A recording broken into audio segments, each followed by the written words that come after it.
Hello students, myself Kiran Jadhav. Today we have started the new topic biogeochemical cycle. Bio means जैविक, जो means भूगर्भीय and chemical means रासायनिक. जैव भू रासायनिक चक्र. Though the energy flow in an ecosystem is one way. सूर्याकडून आपल्याला energy मिळते, परत ती आपण सूर्याकडे पाठवत नाही. मीन्स फ्लो ऑफ एनर्जी कशी आहे, वन वे आहे. But flow of nutrient is cyclical. मात्र पोषणाचा जो वे आहे, जो मार्ग आहे तो कसा आहे, सायक्लिकल आहे. पोषण मात्र कसं आहे, सायक्लिकल आहे. All organisms need nutrients for their growth. Doesn't it. आपल्याला सगळ्या म्हणजे आपण जेवढे सजीव ऑर्गॅनिझम्स आहेत, प्लांट्स असो ॲनिमल्स असो, आपल्याला न्यूट्रिशन्स कशासाठी हवा आहे, प्रॉपर ग्रोथसाठी. आपण सगळे न्यूट्रिएंट्सशी रिलेटेड आहोत. Study the various components in the figure given alongside and explain the biogeochemical cycle in your own words. Here alongside figure we have given the different types of interaction, biotic and abiotic. Take one by one. First, atmosphere environment interaction. This is atmosphere means वातावरण आहे, आणि हे काय आहे, environment आहे, पूर्ण आपलं पर्यावरण आहे. यांचं इंटरॅक्शन, यांची आंतरक्रिया दिलेली आहे. इथे दिलेली आहे हायड्रोस्फिअर. हायड्रो मीन्स वॉटर, जलावरण ज्याला आपण म्हणू. ॲटमॉस्फिअर वातावरण, आणि ही वॉटर बॉडी आहे. ही वॉटर बॉडी मीन्स हायड्रोस्फिअर, आणि ही एअर बॉडी मीन्स ॲटमॉस्फिअर. दोघांचं इंटरॅक्शन आहे. इथे खाली conversion of lithosphere into rock and soil. Conversion म्हणजे रूपांतरण होते. लिथोस्फिअर मीन्स शिलावरण, म्हणजे रॉक वगैरे ज्याला आपण म्हणतो, आणि सॉईल यांचं हे कन्व्हर्शन आहे. आता ह्या सगळ्यां मिळून आपल्याला इंटरॅक्शन मिळणार आहे. कशा कशामध्ये आंतरक्रिया मिळणार आहे आपल्याला, हायड्रोस्फिअर जलावरण, ॲटमॉस्फिअर वातावरण, लिथोस्फिअर शिलावरण विथ द बायोस्फिअर म्हणजे जीवावरण. आपल्या जीवावरणामध्ये म्हणजे आपली जी पृथ्वी आहे, जिला आपण बायोस्फिअर म्हणतो, म्हणजे ही जी बायोस्फिअर आहे, ही जी जीवावरण आहे, ही कशा कशाची आंतरक्रिया आहे, तर जलावरणाची,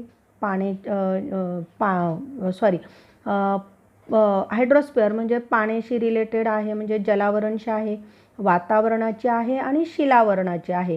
अशा पद्धतीने ही सायक्लिक मॅनरमध्ये आहे. अशा पद्धतीने तुम्हाला तुमच्या ओन वर्डमध्ये ही बायोजिओकेमिकल सायकल एक्सप्लेन करायची आहे. The cyclical flow of nutrients within an ecosystem is called the biogeochemical cycle. आपलं जे न्यूट्रियंट्स आहे, आपलं जे अन्न ज्याला आपण म्हणतो, पोषण ज्याला आपण म्हणतो, तर हे ह्या सगळ्या घटकांशी रिलेटेड आहे. हे सगळ्यांचं इंटरॅक्शन आहे. मग त्याच्यामध्ये वॉटर आलं मीन्स हायड्रोस्फिअर आलं, ॲटमॉस्फिअर म्हणजे सगळ्या प्रकारचे गॅसियस आलेत, आणि खडक वगैरे जे सेडिमेंटरी वगैरे ज्याला आपण म्हणतो म्हणजे लिथोस्फिअर आलं. ह्या सगळ्यांच्या इंटरॅक्शनपासून म्हणजे बायोटिक आणि अबायोटिक ह्या सगळ्यांपासून आपल्याला मिळणार आहे बायोजिओकेमिकल सायकल, जी की आपल्याला अतिशय इम्पॉर्टंट आहे. Now nutrients necessary for the growth of organisms are continuously transferred from abiotic to biotic factors and biotic to abiotic factors within an ecosystem. Last period we have seen that ecosystem is both biotic and abiotic factor. We need nutrients for both biotic and abiotic factors, doesn't it? We depend on the other organisms or plants for our food. मग हे जे चक्र आहे, हे अजैविक to जैविक म्हणजे abiotic to biotic and biotic to abiotic, अशा पद्धतीने हे आपल्या इकोसिस्टीममध्ये कंटिन्युअसली हे चक्र फिरतं आहे. This cycle operate continuously through the medium of the biosphere form by the lithosphere, atmosphere and hydrosphere. मग आपल्या न्यूट्रियंटशी रिलेटेड, आपल्या पोषणाशी रिलेटेड हे जे चक्र आहे, हे चक्र वातावरण, जलावरण आणि शिलावरण यांच्या एकमेकांच्या इंटरॅक्शनने चक्र हे सुरू आहे. This recycling of biological, geological and chemical sources of nutrient in this process is a complex process. गुंतागुंतीचा आहे. And depend upon the level of energy transfer in the system. बघा हे फार इम्पॉर्टंट आहे. न्यूट्रियंट्स म्हणजे पोषण आपलं जे तयार होणारे हे फक्त ग्रीन प्लांट्सच तयार करून देणार नाही, त्याच्यासाठी अनेक गोष्टी आहेत. वातावरण गरजेचं आहे, means atmosphere. Photosynthesis, solar energy गरजेची आहे. सेडिमेंटरी म्हणजे जमिनीकडचे जे येणारे सगळे मिनरल्स आणि सॉईल आहे, म्हणजे हे सगळे इंटरॅक्शन आहेत. ॲटमॉस्फिअर असेल, जिओलॉजिकल्स असतील, केमिकल सोर्सेस असतील. तर अशा पद्धतीने जैविक, भूस्तरीय आणि रासायनिक पोषण द्रव्यांचं चक्रीकरण हे कशी प्रोसेस आहे, कॉम्प्लेक्स म्हणजे गुंतागुंतीची प्रोसेस आहे आणि ते परिसंस्थेतील ऊर्जा वहनाच्या पातळीवरती अवलंबून आहे. Recycle of biological. Now types of biogeochemical cycle. इथे आपल्याला मेन डिफरन्स दिलेले आहेत बायोजिओकेमिकल सायकलमधले. एक राहणारे गॅसियस सायकल आणि दुसरी राहणारे सिडिमेंटरी सायकल. आता आपल्या अर्थवरती, आपल्या बायोस्फिअरवरती दोघंही आहे. वातावरण आहे म्हणजे गॅसियस सबस्टन्स आहेत, सगळे रॉक, खडक, माती, जमीन सगळे आहेत म्हणजे सेडिमेंटरी म्हणजे सॉईल पार्ट पण आहे. आता गॅसियस सबस्टन्समध्ये and accumulation of the main abiotic gaseous nutrients material is found in the earth's atmosphere. आता अजैविक वायुरूप जे घटक आहेत हे अजैविक पोषण द्रव्यांचं ॲक्युमुलेशन म्हणजे संचयन करणारे आपल्या ॲटमॉस्फिअरमध्ये. मग ते कोणते राहणार आहेत? Includes nitrogen, oxygen, carbon dioxide, water vapour etcetera. मग आपल्या बायोस्फिअरवर, आपल्या अर्थवरती गॅसेस सायकलमध्ये कोण कोण राहणार आहेत? तर हे सगळे आहेत. हे सगळे आपल्या ओळखीचे गॅसेस आहेत. नायट्रोजन आहे, ऑक्सिजन आहे, कार्बन डायऑक्साईड आहे आणि वॉटर व्हेपर आहे. हे सगळे गॅसेस फॉर्ममध्ये आहेत.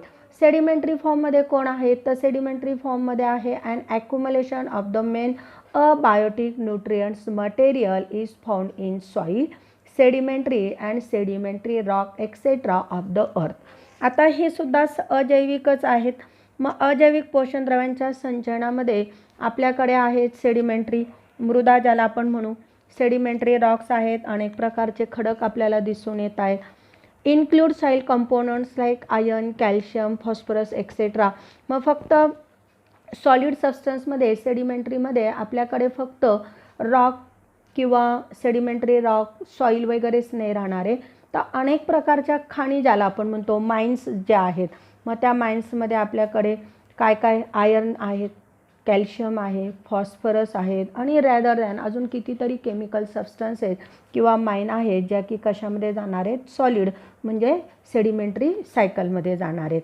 The gases cycle is a speedier cycle than the sedimentary cycle. सेडिमेंटरीमध्ये सॉलिड सबस्टन्स आहे, गॅसेसमध्ये सगळे एअर फॉर्ममध्ये आहे. मग एअर फॉर्म काय राहणार आहे? ऑफकोर्स फास्ट राहणार आहे. Gases cycle he faster than sedimentary cycle. For example, CO2 has carbon dioxide has accumulated in an area. It is quickly dispersed with the wind or absorbed by plants, doesn't it? समजा एखाद्या ठिकाणी मोठ्या प्रमाणामध्ये carbon डायऑक्साईडचं संचयन झालं किंवा तो तिथे साचला, त्याचं अक्युमुलेशन झालं, तो तिथे तयार झाला, तर काय होणार आहे? कार्बन डायऑक्साईड तिथे साचल्याबरोबर एक तर तो त्या भागामध्ये एक तर तो हवेतून एका ठिकाणाहून दुसरीकडे डिस्पर्स केला जाईल, पसरवला जाईल किंवा तिथे जर मोठ्या प्रमाणामध्ये जर हिरव्या वनस्पती असतील तर त्याचं ॲब्सॉर्प्शन सुद्धा करून घेतील, doesn't it? Now climate change the human activity seriously affect the speed, intensity and equilibrium of this cycle. Hence various aspect of this cycle are extensively studied nowadays. आता human activities, मानवीय कृतींमुळे आपण म्हणतोय की वातावरणामध्ये किंवा हवामानामधला जो बदल आहे हा मानवी कृत्यांमुळे होतोय आणि हा अतिशय इफेक्ट जो आहे हा सिरियसली आहे, गंभीर असा परिणाम मानवीय क्रियांमुळे होतो आहे. त्याची इंटेन्सिटी, तीव्रता जी आहे ही अतिशय गंभीर परिणाम करते आहे आणि या चक्रातील विविध घटकांचा अभ्यासावरती त्याचा विशेष काय केला जातोय, भर दिला जातोय. एक्सटेन्सिव्हली स्टडी नाऊ अ डेज. मानवीय कृत्यांमुळे जे वातावरणामध्ये बदल होत आहेत त्याच्यावरती आपल्याला काय करावं लागतोय, मोठ्या प्रमाणामध्ये अभ्यासावरती भर द्यावा लागतोय. नाऊ डू यू नो, आपल्याला हे माहीत आहे का? The cycle of gases and sedimentary cycle cannot be completely separated from each other. आपण वरती हे जे गॅसेस सायकल आणि सेडिमेंटरी सायकलचा जो फरक बघितला, गॅसेस म्हणजे सगळ्या ॲटमॉस्फिअरमधले आणि सेडिमेंटरी म्हणजे सगळे सॉलिड जे आहेत त्याच्या ह्या ज्या दोन आहेत म्हणजे जलावरण आणि वातावरण ह्या दोघांना आपण सेपरेट करू शकत नाही, थोडक्यात असं आपण म्हणू शकतो. का नाही सेपरेट करू शकत त्याच्यासाठी एक एक्झाम्पल दिलेलं आहे. Nitrogen is present in the form of gases in the atmosphere and in the form of compounds like nitrogen oxide in the soil and sediments. बघा, आपल्याला सगळ्यांना माहिती आहे वातावरणामध्ये नायट्रोजन एअर फॉर्ममध्ये हवेच्या रूपामध्ये मोठ्या प्रमाणामध्ये नायट्रोजन प्रेझेंट आहे म्हणजे gaseous form, doesn't it, gaseous cycle. पण तोच नायट्रोजन ऑक्साईडच्या रूपामध्ये जमिनीमध्ये वनस्पतींच्या मुळांमध्ये आहे, रॉकमध्ये आहे, सेडिमेंटमध्ये आहे. म्हणजे तो काय आहे, सॉलिड फॉर्ममध्ये पण आहे आणि गॅसियस फॉर्ममध्ये आहे. म्हणजेच काय तर सेडिमेंटरी सायकल आणि गॅसियस सायकल आपण वेगळ्या करू शकत नाही. Similarly carbon occur in abiotic form mainly in coal, granite, diamond, limestone etc. in the earth's crust and in the form of carbon dioxide gas in the atmosphere. आता second example दिलेलं आहे carbon कशामध्ये म्हणजे present आहे तर sedimentary म्हणजे solid सबस्टन्समध्ये जर बघितला तर कोल आहे, ग्रॅनाइट आहे, डायमंड आहे, लाईमस्टोन आहेत. हे वेगवेगळे फॉर्म आहेत किंवा टाईप्स किंवा काइंड्स ऑफ कार्बन्स आहेत, सॉलिड फॉर्ममध्ये आहेत, डझंट इट. आणि कार्बन डायऑक्साईड ॲटमॉस्फिअरमध्ये तो गॅसेस फॉर्ममध्ये आहे कार्बन डायऑक्साईडच्या रूपात. Generally carbon dioxide is present in plants and animals for a much shorter duration than it is in coal, doesn't it. आता कार्बन डायऑक्साईड वनस्पतींसाठी गरजेचं आहे, फोटोसिंथेसिससाठी प्लांट कार्बन डायऑक्साईड घेतात. इनहेल करताना लिव्हिंग ऑर्गॅनिझम्स कार्बन डायऑक्साईड हवेमध्ये सोडतात.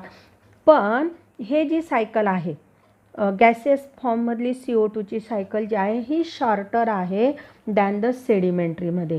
म्हणजे प्राणी आणि वनस्पतीमध्ये जेवढं कार्बनचं प्रमाण आहे ते फार कमी वेळासाठी आहे than the coal, granite, diamond, limestone ह्या फॉर्ममध्ये मात्र काय राहते, मोठ्या प्रमाणामध्ये कार्बन जास्त काळापर्यंत काय राहतो, त्यांच्या फॉर्ममध्ये तो राहतो. अशा पद्धतीने आपण इथे बायोजिओ केमिकल सायकल बघितली. भेटूया पुढच्या पिरियडला, तोपर्यंत नमस्कार.